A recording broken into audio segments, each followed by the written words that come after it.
Hello বন্ধুরা, good morning. Welcome back to my channel Riya's ব্লগে তোমাদের জানাই অনেক অনেক ভালোবাসা। তো তোমরা সবাই কেমন আছো বলো। দেখো আমরা কিন্তু সকাল সকাল এক জায়গায় রওনা হয়েছি। কোথায় যাচ্ছি বলো তো? আমরা যাচ্ছিলাম বাবার মন্দির রসকুণ্ডু। তো আমি ভাই আর ভাইয়ের একটা বন্ধু ছিলাম। এই দেখো ফুল বেলপাতা ড্রেস সমস্ত কিছু নিয়েছি। এইবার ওই মন্দিরটা যাওয়ার জন্য নদী ক্রস করতে হবে। তো নদীতে দেখো এখন তো পুরো ভরপুর জল, একদম ভর্তি ভর্তি জল। তো নৌকায় করে যাব। নৌকা এখন ওই পাড়েতে আছে, নৌকাটা আসুক তারপরে আমরা নৌকার মধ্যে চড়বো, তারপরে যাব। তো ওই দেখো ওই পাড়ে নৌকা এখন যাত্রী নামাচ্ছে। তো এই পাড়ে কি আসুক। ফাইনালি দেখো এই পাড়ে নৌকা চলে এসেছে। যাই হোক আমরা এবার নৌকাতে চেপে পড়বো। তো নৌকাতে চাপার পর কিন্তু সেই একটা এক্সপিরিয়েন্স, দারুণ দারুণ লাগে। নৌকাটা হেলে দুলে যায় না, কি সুন্দরটাই না লাগে আমার। কিন্তু আবার ভয়ও করে ভীষণ, কারণ কি বলতো নদীর ভর্তি জল। এই দেখো আমরা কিন্তু নৌকার মধ্যে উঠে পড়েছি। আর ভাইকে দিয়েছিলাম ক্যামেরাটা করতে, যদিও ভালো মতো করতে পারেনি। যতটুকু পেরেছি তোমাদের সাথে শেয়ার করলাম। ভাই গাড়িটা নিয়ে আছে, আর ভাইয়ের বন্ধুটাকে দিয়েছিলাম, ওটাও আমার ভাই হয়।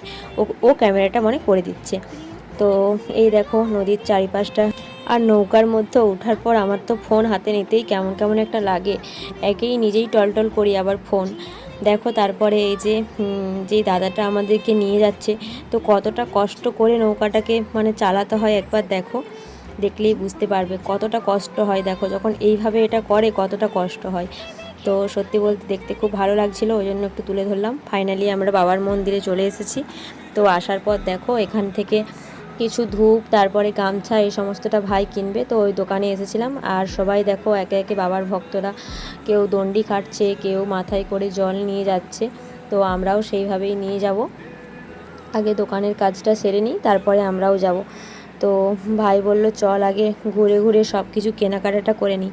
তো কেনাকাটা করে নিচ্ছিলাম। আর সত্যি বলতে আমি যে বাবার ওখানে জল দিয়েছি সেটা কিন্তু তোমাদের সাথে শেয়ার করতে পারিনি। এটা হচ্ছিল বাবার মন্দির, কারণ আমার ভাই বলেইছিল যে জল দেওয়ার সময় আমি ক্যামেরা করতে পারবো না।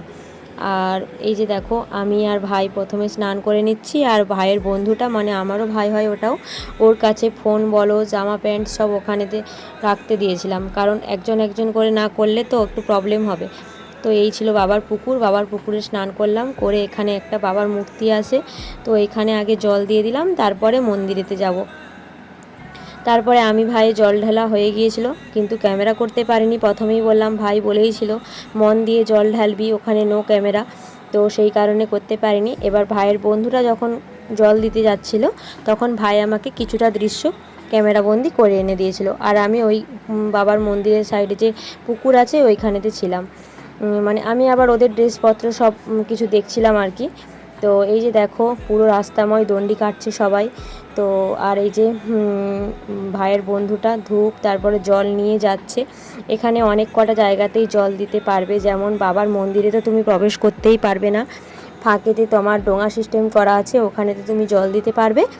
আর হরগৌরীর ওখানে দিতে পারবে। তারপরে আরও একটা শিব আর পার্বতীর মূর্তি করা আছে, ওখানে দিতে পারবে। বাট মন্দিরের ভিতরে যাই হোক প্রবেশ করতে পারবে না। আর এই শ্রাবণ মাসে তো কোনো মতে সম্ভবও না, মন্দিরের ভিতরে যাব বললেও পারবে না।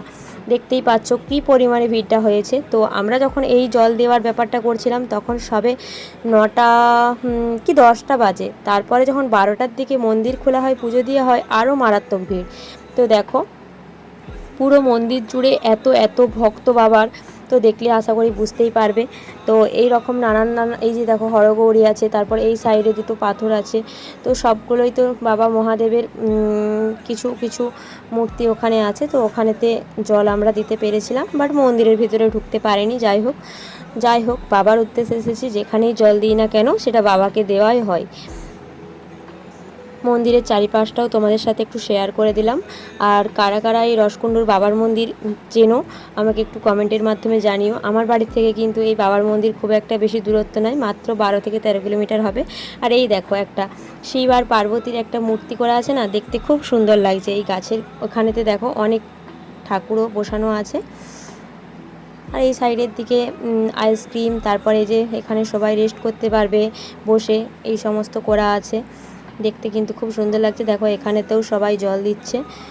তো তারপরেতে দেখো স্নান করে ড্রেস চেঞ্জ করার পর এইখানে যে বাবার পুকুরে যে মহাদেবের লিঙ্গ কুয়োটা আছে ওখানে আমি একটু আরেকবার জল দিচ্ছিলাম, যেহেতু তখন জল দেওয়ার সময় ভাই কোনো ক্যামেরাবন্দি করেনি, তো এখন ওই জন্য একবার করলাম। তারপরে এখানে সবাই মিলে একবার এসেছিলাম মানে ঘুরু করতে, কোথায় কি দোকান আছে, ভাই বললো চল মেলাটা একবার ঘুরবো।